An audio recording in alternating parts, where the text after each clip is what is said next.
You know these, Paul.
What the fuck are you doing?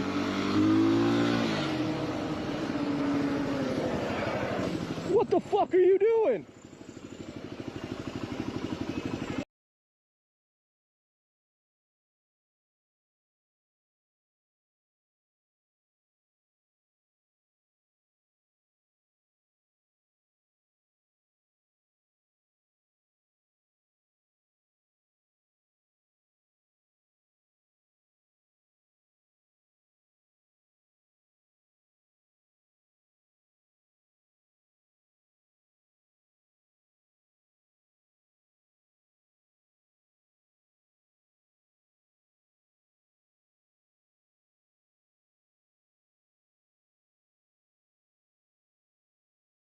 Two genders. Wait, hold on. I gotta process this question because it's that easy? That's it? It's only two genders, of course, yeah. Okay, Yeah. Like you're playing a character in your videos about certain things that you believe in or not. Yeah, white lie, yeah. Yeah, but I also used to be a man trapped in a woman's body. Oh, yes. Yeah, and that was born. You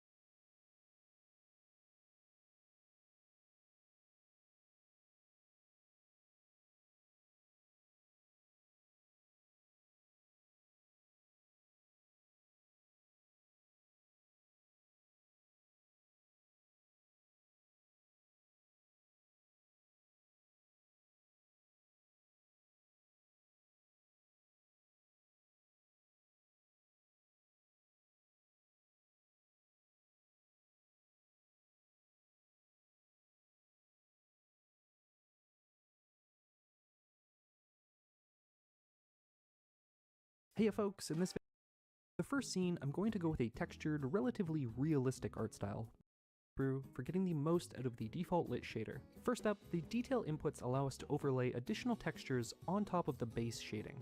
I like to use this to add a little bit of noise, maybe simulating some dirt or wear and tear over top. You could bake this into the main texture in Photoshop, but what's nice about doing it this way is that we can break up repetitive tiling and control the intensity of the detail at runtime. Maybe the house gets dirtier as the game progresses, or as the player loses their sanity. You can also provide a mask texture to apply the effect to only certain areas of the surface. maybe to have the dirt concentrated to the bottom of the wall or to an area that the player has damaged. The height map or parallax map uses some perspective trickery to mimic depth on an otherwise flat surface. This goes much further than a simple normal map, actually appearing to elevate certain portions of the surface based on a grayscale texture where white areas are raised. If you're using textures from Ambient CG or textures.com, then they'll actually come with the height map textures that you need. They'll also come with occlusion maps. Throughout this video, we're going to apply 3 different types of ambient occlusion, the first being this very simple grayscale image on the material. Ambient occlusion simulates shadows, and this texture in particular is a great way for pre-baking very finely detailed shadows in the cracks and crevices, like in between the wooden planks of our floor. The darker the pixel in the texture, the less light is reaching that point. The base shading is just setting the stage for the lighting and post-processing to come, which will really take things to the next level, so don't worry that it's looking super bland right now. Alright, let's get into the good stuff. Before we get too carried away with the lighting, let's talk a little bit about the goals of this scene. What's the game that we're making? The house is definitely old, maybe it's an old farmhouse, and we can imagine the floorboards creaking beneath our feet as we walk through it. It could be horror, but I feel like making something a bit more vibrant, so let's imagine it's a calm, sunny day, a gentle breeze coming through the window as we explore the house, the sound of leaves and birds reaching us from outside. Maybe it's just the new Superman trailer, but I'm feeling Clark Kent's family home in Kansas vibes. A peaceful, quiet place where we feel safe. Nostalgia, basically. Now, why am I wasting your time with this? Well, lighting does a lot to convey emotion, so when we're lighting a scene, we need to understand what emotion it is we're trying to convey. Are we happy, sad, scared, isolated? Keeping the emotion front of mind will help you craft a scene that supports it, and when you put good sound design on top of it, that's magic. I've positioned the sun so that it comes through the window and it crosses the hallway at an angle, which will give us a nice space for the volumetrics. We're going with a calm summer day motif, so let's get a nice warm orange glow on the directional light, which will act as our sun. It looks a little bit cold right now, but when we write the volumetric lighting shader in a moment, then it'll warm up quite a bit. Let's bake this to get some indirect lighting going, which is going to give us a much richer texture to all of our static surfaces. Here are the settings I'm using. I'm not going to go through all of them, but the main things to note are that I'm using baked indirect, boosting the albedo and indirect intensity,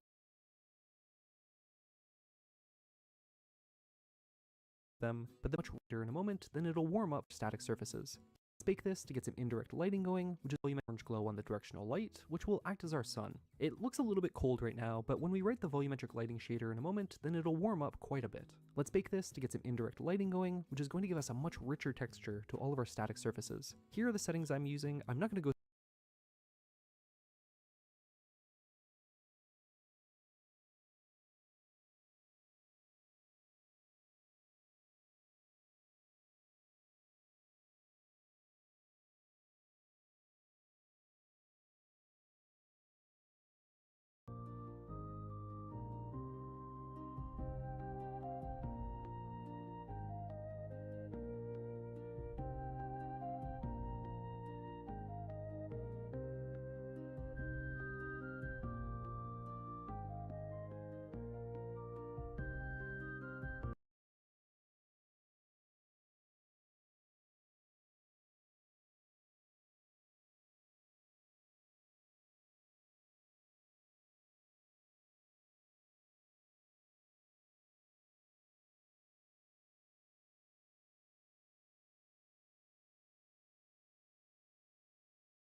through all of them, but the main things to note are that I'm using baked indirect, boosting the albedo and indirect intensity, and reducing the skybox intensity as it's quite heavily exposed and we don't really want that ambient lighting blowing up our indoor scene. Once that bakes, we're going to see much improved lighting. What's happened is that we've pre-computed all the light bouncing calculations and stored them into light map textures.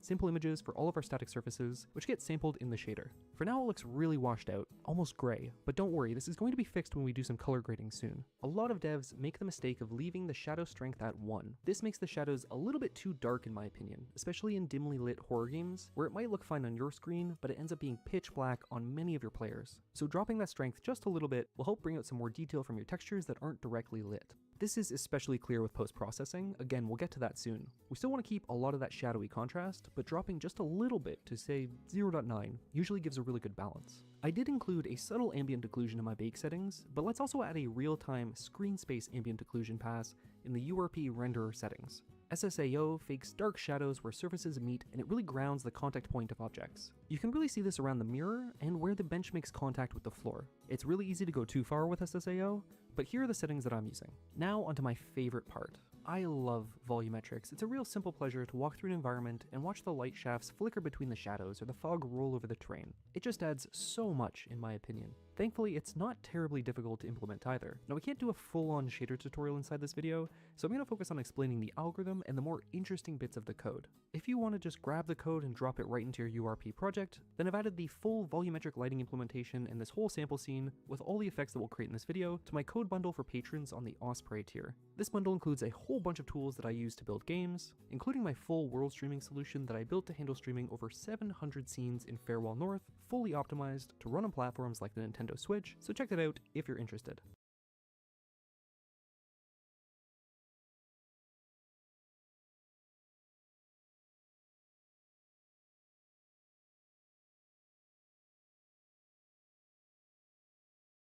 For 700 scenes.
This video is sponsored by Lost in Cult.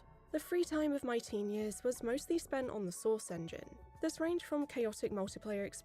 Lost in Cult's new preservation and design-led games label Editions is so important, instead focusing on celebrating video games as art and giving them the care that they deserve through prestigious high-end physical media.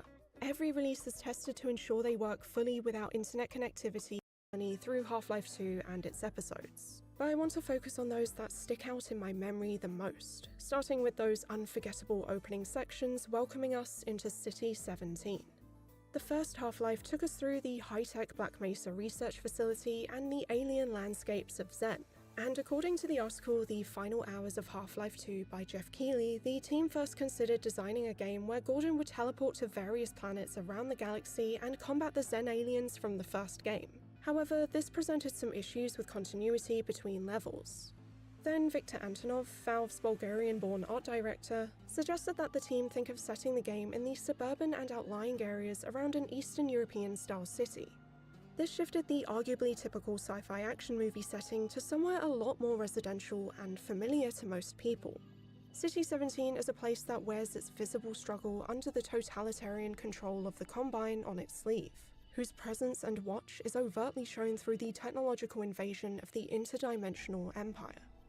Monitors and speakers force the face and words of the Combine's human representative, Dr. Wallace Breen, into your brain. Inhuman-looking control consoles feed on existing power cables like a parasite, and intimidatingly angular barricades pierce through the European architecture and streets.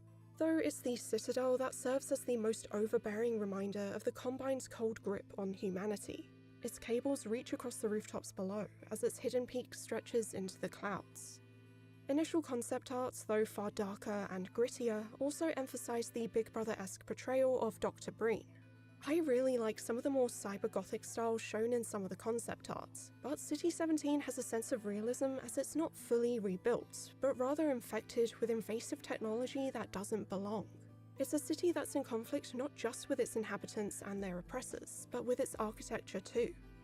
In a GDC talk presented by Victor, he said that they tried to have some of the monsters not in halls, but outside on beautiful autumn days. He cited the Stanley Kubrick film Barry Lyndon, set against gorgeous landscapes, but with cruel, tiny people. City 17 looks almost normal. Well, maybe a bit empty population-wise, but it makes life there seem even more depressing. Architecturally, it's not too far off from the world before the Combine, which those now held prisoners still remember, mourn, and even fight for.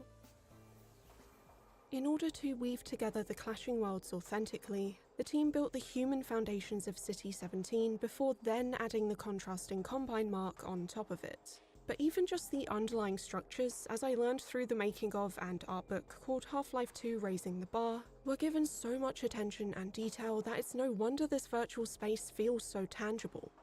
The process was based on the actual evolution of some European cities. The art team began with 19th century architecture, and on this foundation added building styles from the 1930s, 40s, and eventually the 70s. It provided multiple layers of history that precedes the Combine's arrival and their own forceful addition to the story of the city.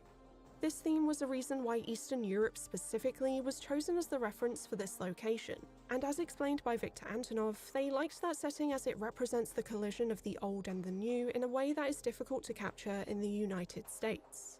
You go over there and you have this collision between all of these things. The new architecture, the old architecture, the fall of communism. There's a sense of this strongly grounded historical place.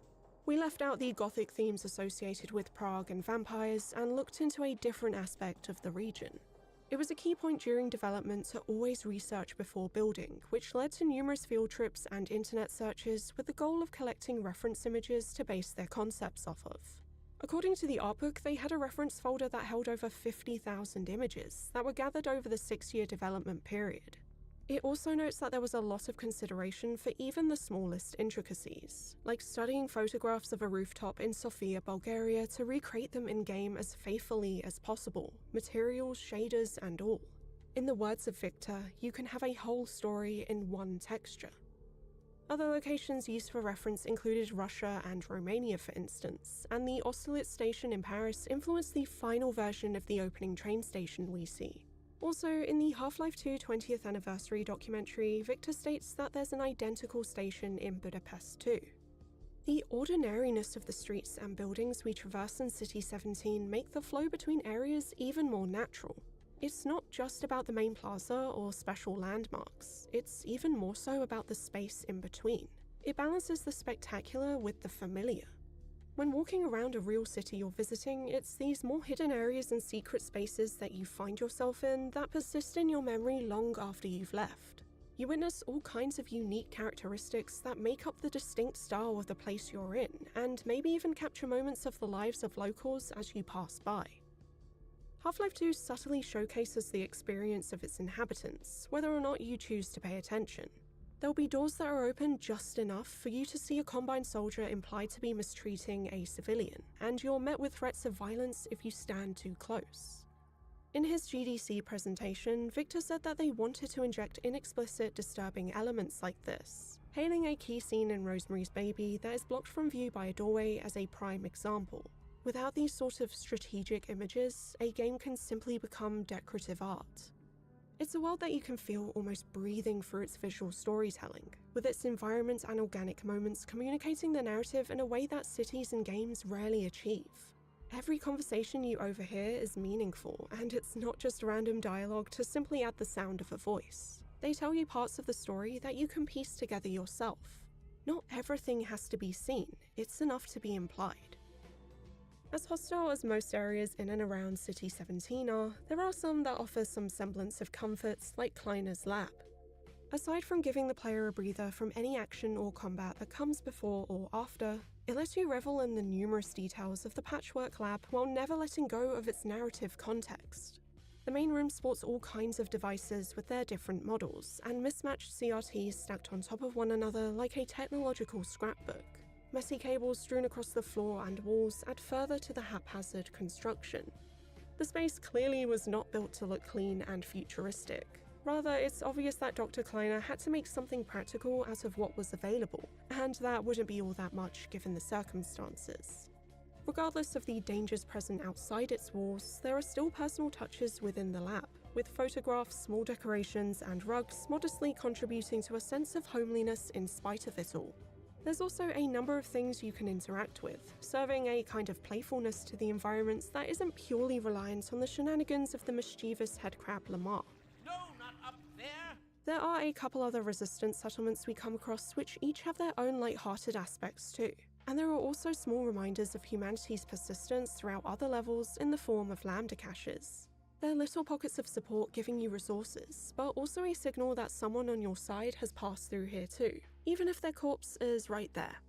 As a stark contrast to the cozier areas of the game, Half-Life 2 also has its more horror-focused moments, which varies from dark tunnels of zombies to the infamous Ravenholm. Looking through concept art, even for the first Half-Life game, it's obvious that there's a good bit of horror DNA there.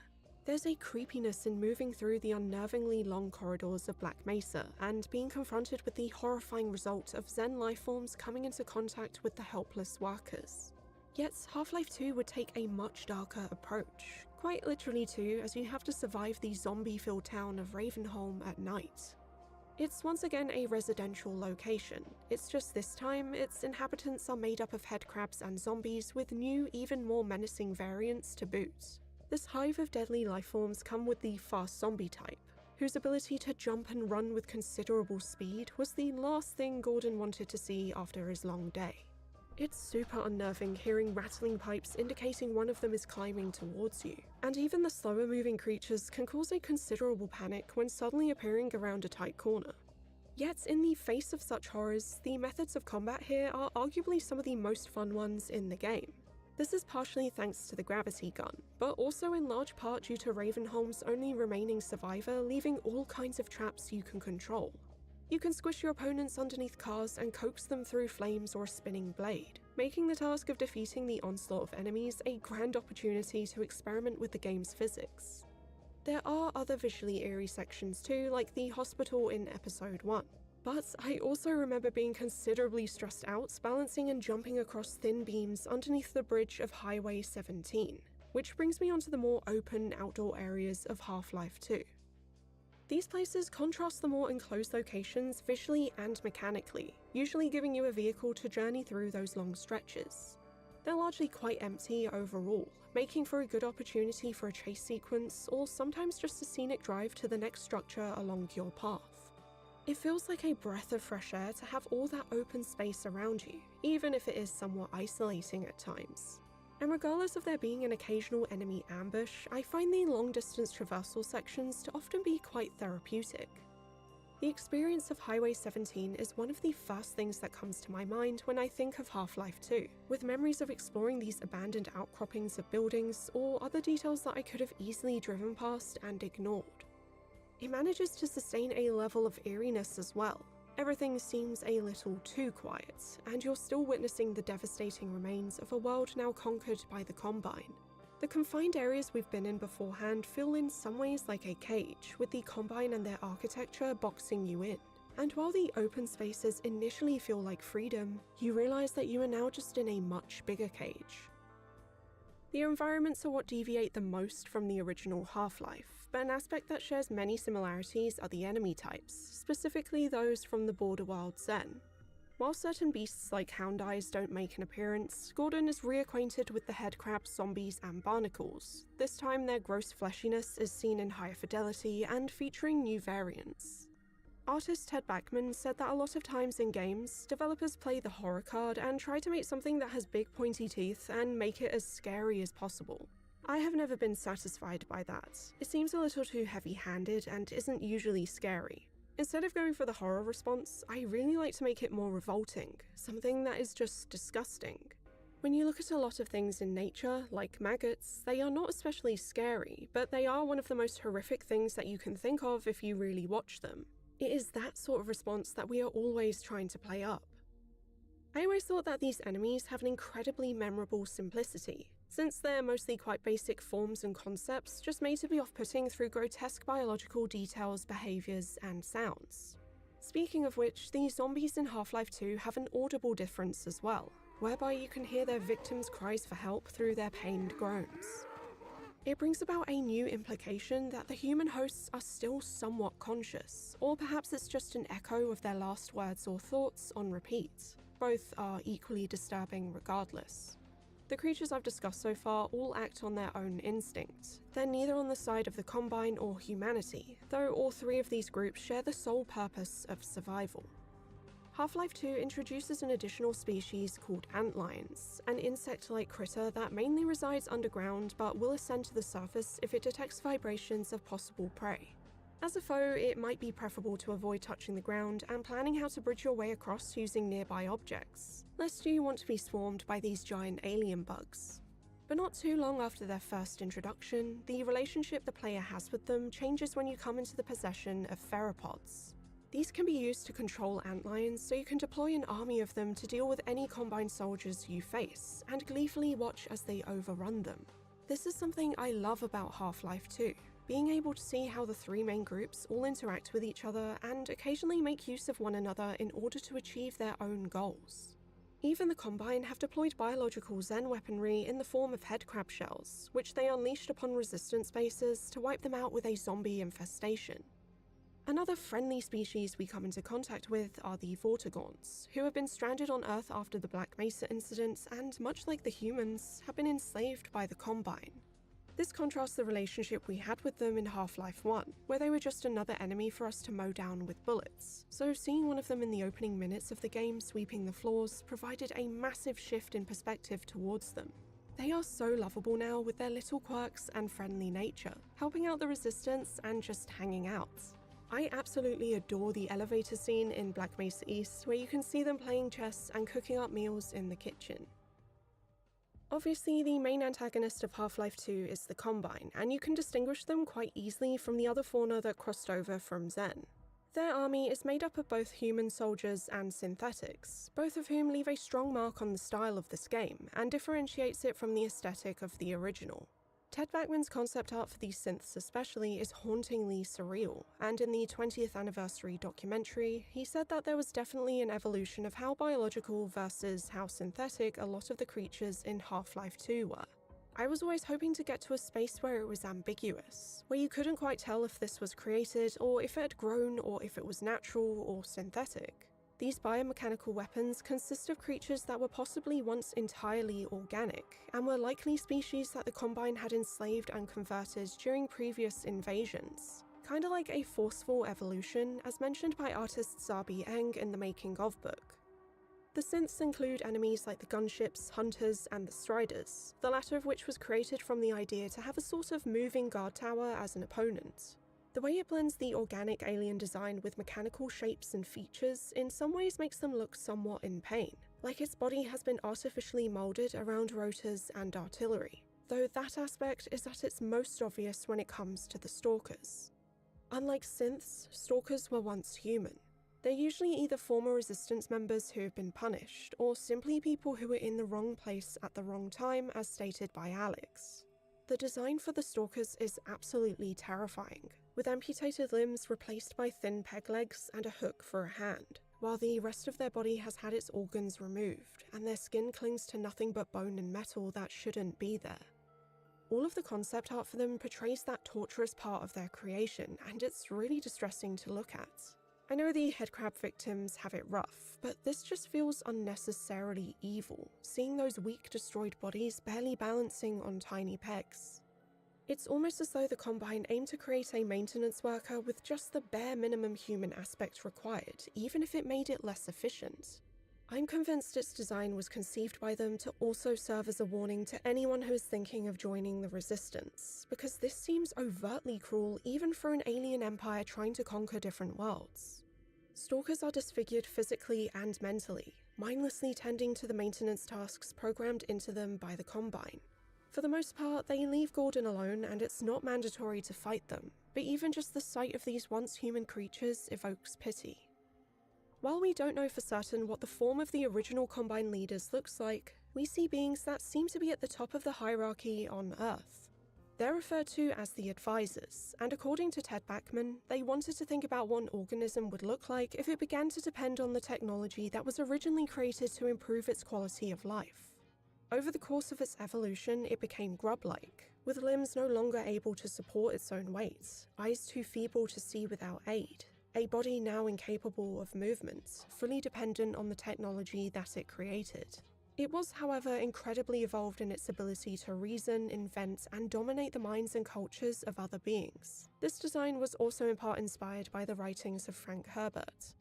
Their design, in contrast to Stalkers, definitely appears to show augmentations rather than regressions to the original host's capabilities. The lumpy pale maggot body is wrapped in a fitted cloth pouch, with mechanical arm attachments to allow for dexterity they wouldn't otherwise have. They're shown with some kind of mask to possibly aid breathing, and also have a little robotic eyepiece that lets them see. Without all of that, they're basically just a fat squishy lima bean with psychic abilities, and I wonder if they enslave other, more capable species and mold them into their own tools to preemptively eliminate a possible future threat to their empire. Maybe taking over other beings who are evolving to be too powerful, and then setting them on a different evolutionary path for a purpose that suits them instead. Though that's assuming the Advisors are near the top of the chain of command for the Combine as a whole, or in some way benefit from the Empire. I will say though that I do find the Advisors a little creepy when they have their proboscis out, and despite their size, their intimidating psychic powers do make them a force to be reckoned with. The Combine also have a human military force that make up the Combine Overwatch on Earth. The Metrocops we first come across are human volunteers, whereas the Combine soldiers are cybernetically and psychologically modified to be better at combat and remain obedient. All types wear gas masks, giving them a menacing air even without the body horror we've seen in some synths. Their outfits aside, the Combine Overwatch make use of a variety of gadgets and weapons to hunt Gordon down. From the hovering scanners that float through the streets and relay information, hopper mines hidden in plain sight, to the more aggressive manhacks that aim to chop you up to bits. The Combine technology in general uses dark metallic colours with striking lights, though it's not until you visit the interior of the Citadel where you can see just how structurally ominous it can be. Throughout the pod sequence giving a tour of some of the Hive, its corridors stretch upwards endlessly, with its numerous sections dedicated to manufacturing its synthetic army. All you can hear is the structure creaking and the whirring of its technology at work as you navigate this place alone. Its architecture is often asymmetric but razor sharp, and its lengthy walkways are often made of glass, which showcases the steep drop below. It's as unfriendly as it can possibly be, just like its owners. Fortunately, there are a lot of friendly faces in Half-Life 2, a lot of which have returned from the first game to add a sense of continuity. Dr. Kleiner, of course, being a representative for all those scientist models in Black Mesa, but we also specifically get to reunite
with other survivors from the incidents like Eli and Barney once again. There's an authenticity to the human characters that comes from how the development team recruited the real-life face models for them. They'd cast random people they found in front of supermarkets or waiters in restaurants. Even Dr. Kleiner turned out to be an accountant that worked in a firm in the same building as Valve's office. There was also an ad they put out in the Seattle Times too, where people could send in photos, and all these methods resulted in a very diverse and realistic range of looks to make each character feel like their own person. In some cases, like with Gordon Freeman, multiple faces would be morphed together to achieve the right image they were going for. The fact that these were essentially all ordinary people and looked the part made it not only more realistic, but also works when it comes to connecting to the characters, something that's sold even better by the performances. The clothing the Resistance wear is entirely practical and made from whatever they could get their hands on, though the main characters you come across have details that make them more distinguishable, but overall stay relatively simple with maybe one or two details to add more personality, like how Alex notably has a hole in her jacket duct taped together. The designs of the repatriated citizens of City 17, however, are the complete opposite. Their individuality has been stripped away under the Combine's oppression, and they are visibly downtrodden in this prison-like atmosphere. Much like the blend of the ordinary and the spectacular that pertains to the environments, there's one character who I think best exemplifies that theme, that being the briefcase-wielding G-Man. Despite just resembling a guy in a suit, there's a very unsettling uncanniness to him. Some of it comes from adapting the very stylized features of his Half-Life 1 model, but there's also the addition of his almost glowing green eyes that are accentuated by what kinda looks like a very subtle smoky eye. His behaviour is cryptic too, as he often appears and disappears like a paranormal entity you may just happen to catch the sight of.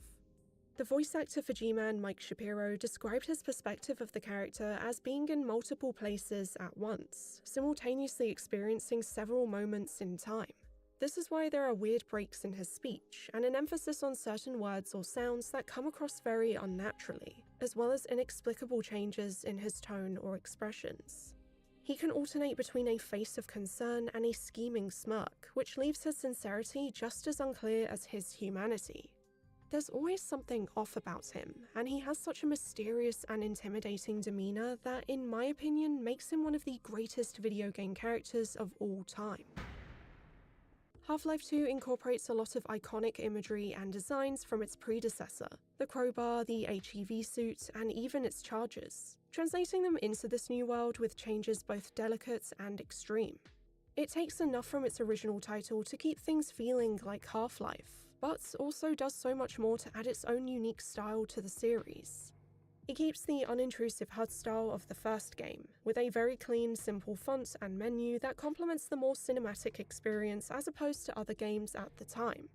I also have to mention the renders by Zabi Eng, like the cover art. It has a limited colour palette with basic but captivating composition, usually featuring the orange highlights of the HEV suits that, as a colour, feels synonymous with Half-Life at this point. These renders perfectly relay the philosophy of the game's visual style, that everything is done with so much intention. Obviously, I didn't cover every single aspect of what makes the art direction of Half-Life 2 so brilliant, but hopefully some of you watching can relate to how this game made me feel and why, or maybe even just learned a little bit about the making of the post-Soviet inspired City 17. If you enjoyed this video and you'd like to see my future work, please consider subscribing. Thanks so much to my patrons for supporting the channel, and thank you.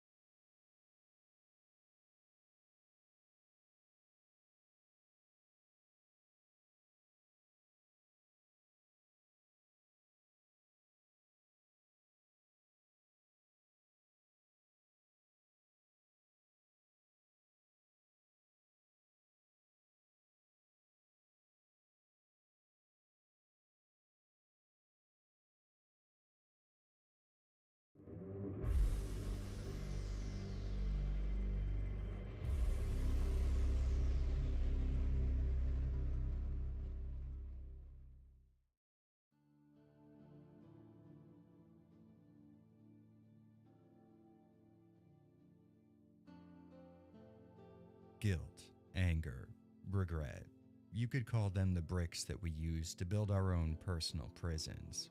But what happens when words like that turn from emotional analogy to genuine circumstance? When the damage these concepts can do falls outside of the psychological and into the realm of reality? Well, I can't say that I'm glad you asked, but we're gonna find out one way or another. What's up, guys? I'm Jared, and this is Avalanche Reviews.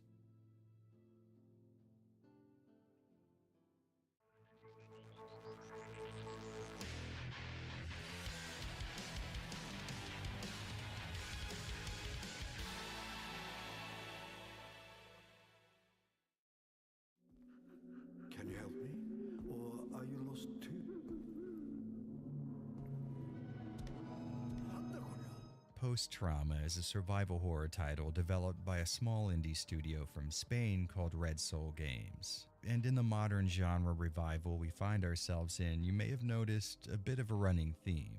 Of course, there are exceptions to this, and really any other rule, but for the most part, games currently being released under the umbrella of survival horror tend to fall somewhere on the spectrum between the two undisputed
giants of the style, Resident Evil and Silent Hill.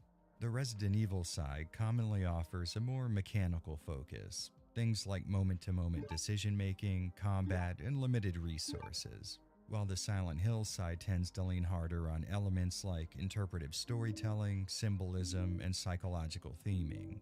Well, today's subject very much lives its life on the far end of the SH side of things, so it'd probably be best if you go ahead and prepare yourself for everything that entails right up front, because we're about to go on a ride straight into the human psyche, where the thin line that separates the mental and physical definitions of the word suffering starts to blur. I'm sorry. I don't know where I am. Our story begins with almost no information, which is a state you should probably go ahead and get comfortable with because you'll be spending a lot of time in it from here on out. We're given a first-person perspective of someone holding a gun as he puts it to the head of what appears to be a broken, tortured man referred to as Monster in the subtitles. Then we, the player, are put in the driver's seat and forced to pull the trigger. And believe me, I tried waiting it out. No dice. You're gonna have to get your hands dirty if you want to start this game up. Speaking of which, right about the same time our victim's last thoughts go flying out of his forehead, we take on another role, this time in the form of an old man waking up on a train. He's very obviously disoriented and has no idea where he is or how he got there. Now, if you're playing in 4K and looking really close, you should be able to just make out his name on the ID badge that he's wearing, but as we continue, we'll just follow the information the game sees fit to give out, and only when that well stops producing will we roll up our sleeves and get down and dirty with theory crafting and unspoken details. Meaning, for the moment, all we really know is that we're controlling this guy and he's trapped on a train. So he does the only thing he can, or what anyone else would, explores the place for clues, and as he does, we get the feeling that there's something more ominous going on here than a few locked train doors. The advertisements on the wall read more like subconscious details that a dreaming mind would come up with than they do actual ads. A combination of words and imagery that from afar may give off the fleeting impression of coherence, but upon closer inspection are just gibberish. If you're looking close enough though, a bit of meaning may just jump out at you, like here where you can read Hitori Tabi in hiragana, which can be translated as traveling alone or a lonely journey. After trying to use the intercom, more of the train is opened up and we gain access to a section mostly lit by a single red light and containing a whole lot of mannequins. You should be paying attention though, because this train car right here is setting us up for a lot of what we can expect moving forward. All over the place in this game, mannequins can be found in the kind of poses that seem to suggest they were, at one point, regular people just going about their days, or some sort of simulacrum meant to represent that idea. But I would say more importantly, the starting area teaches us that to get anywhere in post-trauma, we are going to have to pay very close attention to the environment. The graffiti on the train gives us a portion of the combo to a lock on the door, but it's only a small piece of the puzzle. In order to get the full answer, our guy's gonna have to combine a few different line maps, of course each one lacking a bit of info, to get numerical values for each line, as well as figuring out that each line intersection means adding those numbers up. We'll get heavier into this subject a little later on, but suffice it to say post-trauma is very much in the business of challenging your mind, and the puzzles it uses to do that are some of the best that I've genuinely ever come across. By the way, you guys know what I love? Getting jump scared by an exploding light bulb. On the plus side, we now have a flashlight at our disposal, and if your detective skills are up to snuff, you should also have the combination to the locked door. Now please excuse me as I use some video editing magic to make it look like I got the answer right on the first try and didn't have to go back to look at the line maps 2 more times. Speaking of which, you're gonna save your main character a whole lot of shoe leather if you keep a phone handy for taking pictures, or if you're in a pinch, a notepad. Trust me, with this game, inscribing clues onto a stone tablet would be a better use of your time than trying to remember every single background element you think might be tied to a puzzle.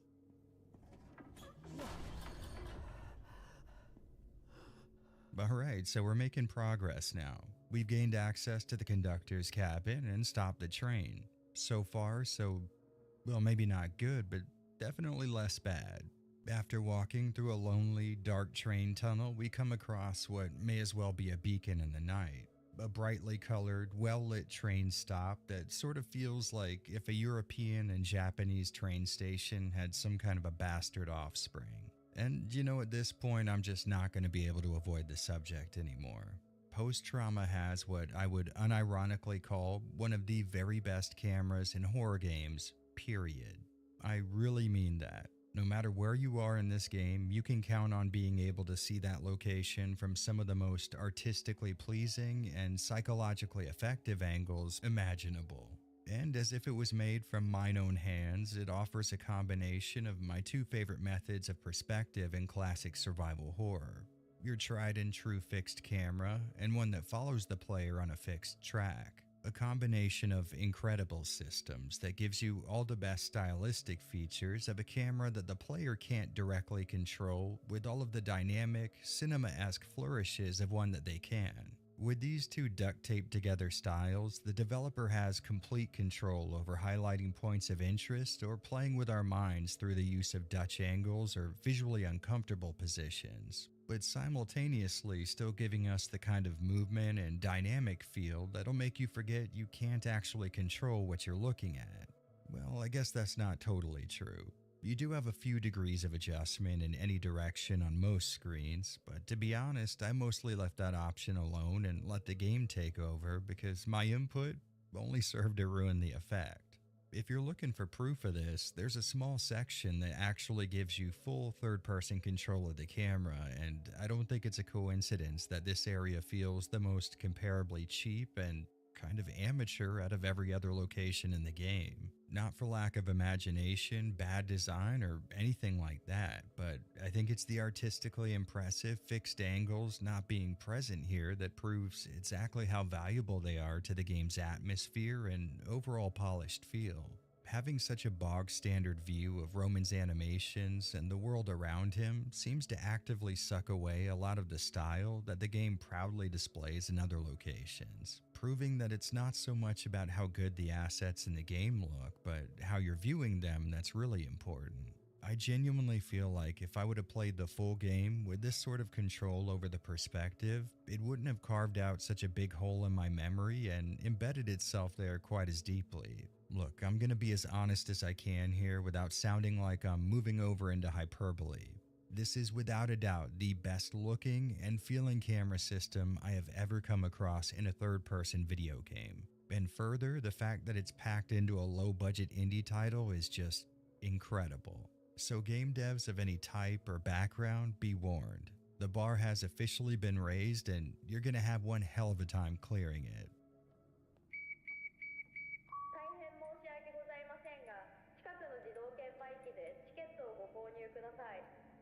As we proceed forward into the station, there are a few roadblocks in the way, and conveniently, two of them require the same tool to get past. We clear the first by forcing open a gate with a crowbar, and that gets us into a hallway filled with body bags and some creepy design elements that take normal or more mundane items and places them in a way that kind of hits you in the uncanny valley part of your brain that freaks you out for some reason when you look at them. But as we continue, we'll see... Hold on. Oh good, there's a person there. This is perfect. Maybe they'll know where we are and how the hell we can get out.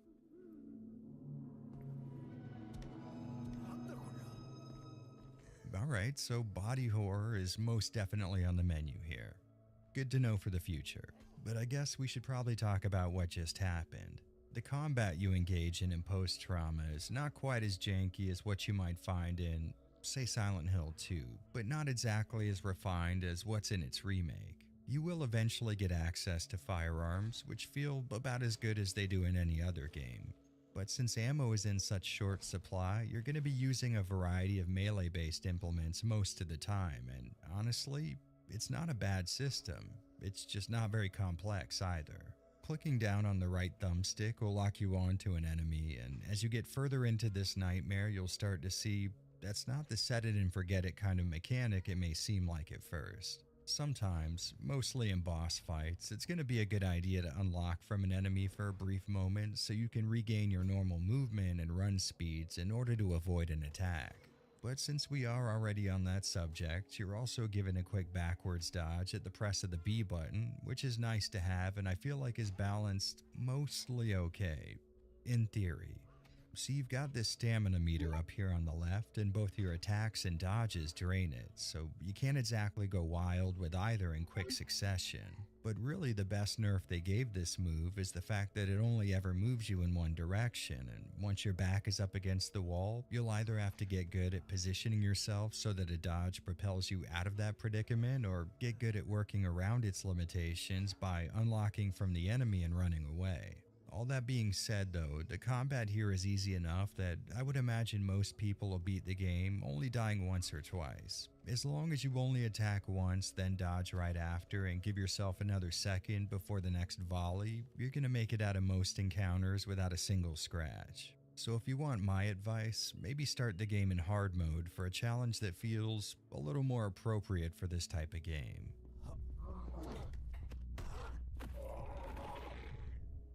After survival horroring your way through the train station, yes, that is a verb, don't look that up, you'll end up turning the power back on and afterwards making it into a room where we finally get to hear the voice of another person. More on that specific note later. The voice over the intercom is about as cryptic and frustrating to talk to as any resident of that quiet little foggy town on Toluca Lake, but at least she does give us the code to a locked door that we came across previously. She says that she was told to do that, but refuses to elaborate. On the plus side though, at the end of this really combative conversation, we come away with two very juicy pieces of information. Her name is Jill, and ours is Roman. Yeah, post-trauma is the type of title where learning the main protagonist's name is considered a massive lore dump. Well anyway, we at least know more than we did before the conversation. We might as well head over to that door now and hope it takes us somewhere nice.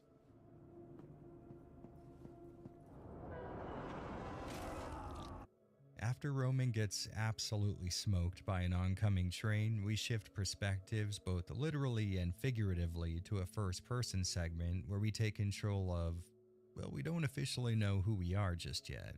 But if you're the kind of person who pays attention to details, you might remember this same voice and first-person view from the very start of the game, and the subtitles there refer to him as Carlos, so I guess we will too.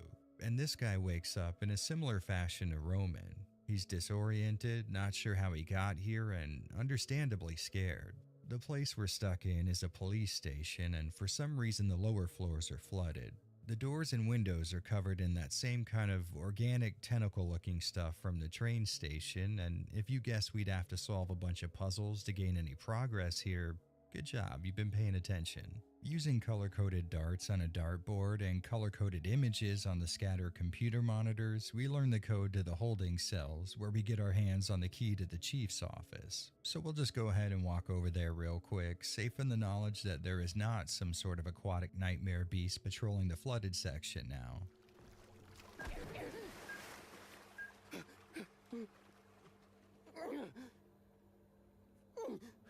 After getting the chief's key card, we can now open up an evidence locker where Carlos grabs the wheel required to open this big iron door. Only this ends up being less of an exit and more of a reset switch.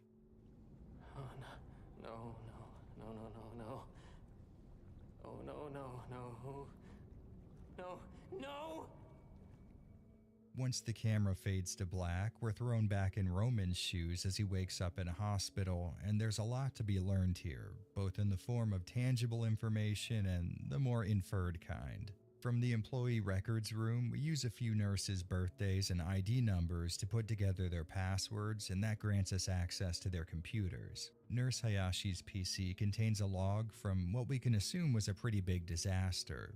The ER was filled over capacity, and it mentions a crash of some kind. It also mentions a patient who ended up with a pair of keys embedded in her skull, whose pregnant sister was pronounced dead at the scene of the incident. Since the log also talks about the surviving sister being found wandering in the bathroom, we head there next to, retrieve the keys from her head.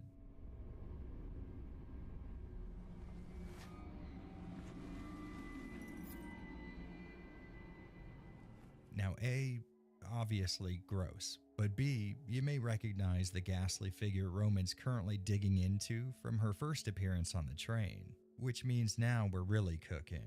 We don't exactly have much to work with, but we've got the main character's name, some kind of repeating figure in the form of this long-haired mannequin, and a mass casualty event that seems to have some relevance. Moving further into the hospital, in one of the exam rooms, Roman finds the same long-haired mannequin gripping a scalpel in such a way that it makes her ultimate fate sort of clear. But after that, he comes across a phone ringing in a bathroom. You know, actually, I was just thinking, you take the keys getting dug out of the skull and this phone on a toilet, and you've got yourself one complete Silent Hill 2 reference. Answering it, we get to talk to Jill again, resulting in a conversation that only cements the aggression you may have picked up on the first time they spoke. It's becoming more and more clear that while Roman has no idea who Jill is, she definitely knows him and is not his biggest fan. I don't understand. Why are you hungry? During the conversation, we can see that Roman's being spied on by someone, but believe it or not, that's not all too important at the moment. What is, though, is that Roman put together a few components to make an acid that'll get him through a blocked door. One of the ingredients being a slab of flesh from this god-awful amalgamation of human body parts ranging from recognizable to, well, the opposite of that. Once the acid's been mixed together and the door opened, Roman walks in on this scene. A dead woman in a hospital bed with the sound of somebody crying somewhere else in the room. Upon approaching the woman's body, we finally get to meet Jill, and as someone who often gets the comment that I don't look like what people would expect from just hearing my voice, I kind of sympathize with her. Oh God, it's you. You've been... Get out. Now Jill's acting really protective of the woman in the bed, and she's just flat out pissed at Roman, who has no idea why, until it seems like realization suddenly washes over him. However, that's not something he's willing to say out loud right now. So while we don't know all of the particulars just yet, we can use the knowledge we gained at the hospital to assume this person is the pregnant woman who died, making Jill her sister. As Roman gets kicked out of the room, Jill mentions that this place, it breaks people, and she's willing to endure just about anything to watch him go through that process. As this little confrontation wraps up, we again notice our voyeuristic observer. Once confronted, it seems obvious this guy knows a lot more than us, but he's certainly in no hurry to share any of that with Roman. Judging off of his voice, I think we can finally put a face to Carlos, the guy from the first-person sections. And as the conversation wraps up, we're left with this, honest-to-goodness gem. This is... It is hell. Hell would have meaning. This is just us and our gloom. At this point, Roman's desperate for just a shred of an answer to any of his questions, even if it's coming from this creep show. So he gives chase through the weird hole in the wall, but instead of following where that spits him out, let's talk about the general gameplay here.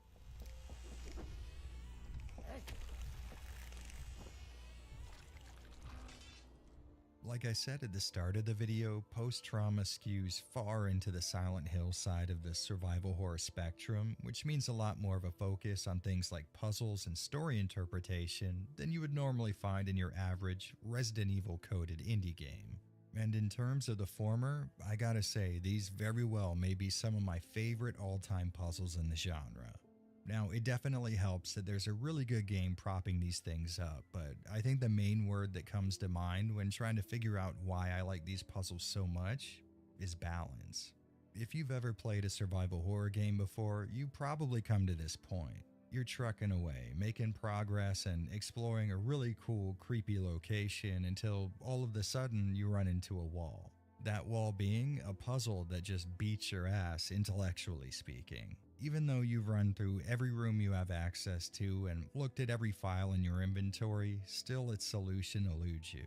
Now, of course, there are merits to this type of situation. I mean, a puzzle being challenging and requiring deep thinking is not in and of itself a bad thing. But there is something to be said for puzzles that work hand in hand with the typical gameplay progression to make for a much smoother experience. And I think it's in this perfect middle ground between challenge and intuition where post-trauma has chosen to build its forever home. Now don't get it twisted, the roadblocks you'll run into here, they're 100% going to require a keen eye and an even sharper mind to get through, but that being said, at least in my case, they also didn't stop me in my tracks for very long. I found the logic behind each one to be fairly easy to grasp. Meaning when I first approach one, I may not have its solution in mind yet, but I've got a pretty good idea at how I might be able to arrive at it.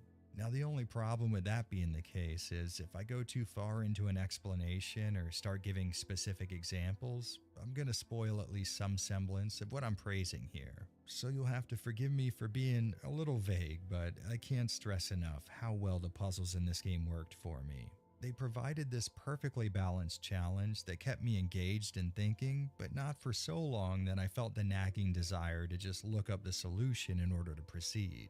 Because I gotta admit, if I'm not enjoying the process of solving a puzzle, or I feel like I've already put everything I have into it but I've made no progress, I've got no issues just looking that shit up. I mean, I've done it before with games that I cover here on the channel, and I've got the feeling I'll do it again at some point. I mean, at the end of the day, I play these games to enjoy them, and if I'm not, I am nowhere near too proud to look up a guide.